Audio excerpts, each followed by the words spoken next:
Baik, selamat pagi teman-teman. Kenalin, saya Hakim, saya anak dari Didi Hamdun.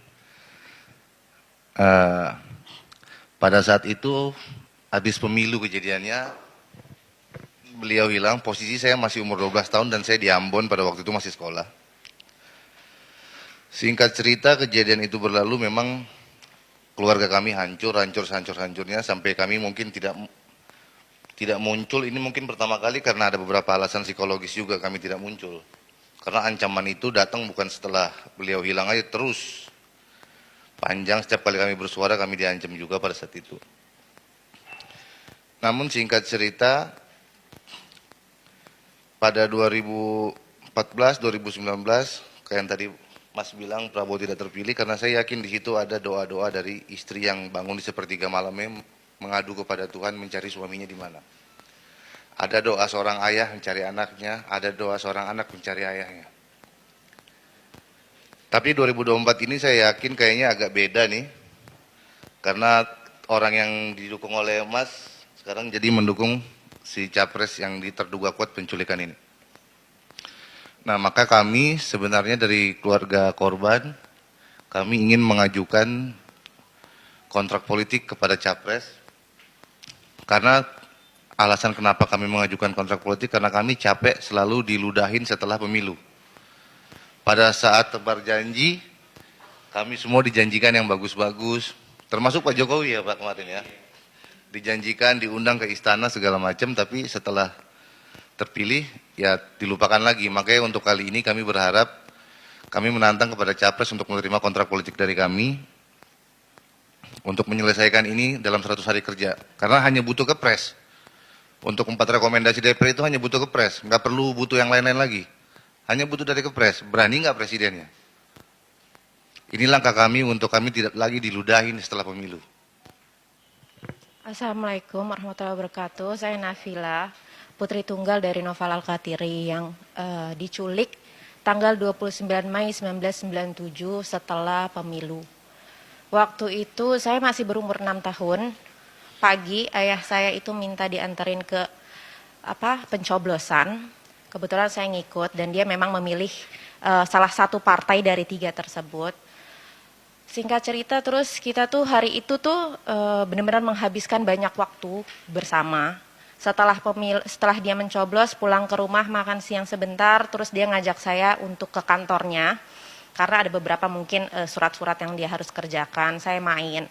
Seperti biasa, karena memang dia itu kebiasaannya selalu bawa-bawa saya ke kantor. Habis gitu kita pulang ke rumah.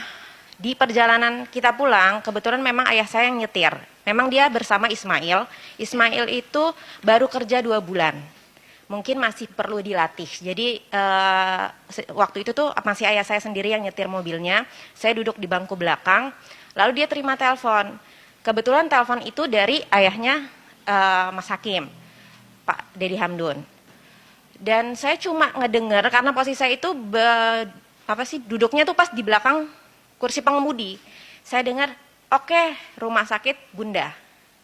Udah segitu saja. Terus sebelum saya turun, ayah tuh pesan, Nafilah bilangin sama mama, itu nenek saya sebutannya, dan abah, nanti siap-siap ya, maghrib abah jemput. Maksudnya ayah saya tuh mau jemput kita untuk nanti abah jemput kita makan sate. Itu pesan dia yang terakhir. Nanti abah jemput kita makan sate maghrib. Saya cuma jawab, oke bah. Udah saya turun, terus saya sampaikan ke nenek saya pesan bapak saya itu. Dari itu jedanya itu dari asar ke maghrib, jedah yang menurut saya itu nggak banyak, maksudnya sedikit dari asar ke maghrib. Karena niatan dia mungkin cuma jemput Om Deddy, ngedrop ke rumahnya lagi dan dia balik ke kami gitu, ke keluarganya untuk kita pergi. Tapi kita udah siap-siap, maghrib pun datang, ayah saya belum pulang.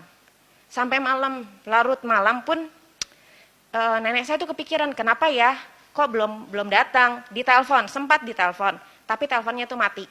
Cuman pikiran nenek saya, oh mungkin dia ada kerjaan, karena biasanya tuh suka ada kerjaan mendadak, dia harus keluar negeri, jadi handphonenya dimatikan.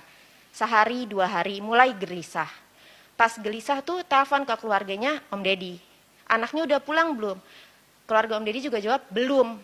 Mulai disitulah kayak mulai kemana ya, mau cari sama siapa, mau nanya sama siapa. Waktu itu tuh masih tahun 97. Mungkin cuma baru beberapa orang yang diculik, belum seperti tahun 98 kan banyak aktivis, barulah kebongkar di situ. Mulai kita mencari, bingung mau carinya tuh mau dimulai dari mana, carinya nanyanya tuh sama siapa. Sampai akhirnya kita melihat berita ada Kontras yang waktu itu didirikan sama Pak Munir, Allahyarhamu. Disitulah kita mulai berjuang mencari dari MPR, DPR yang kita diusir-usir. Waktu itu saya juga masih umur 7 tahun, 8 tahun, sampai tahun 2000 kita tuh tetap berjuang. Tapi sampai saat ini kami belum dapat jawabannya. Itu aja.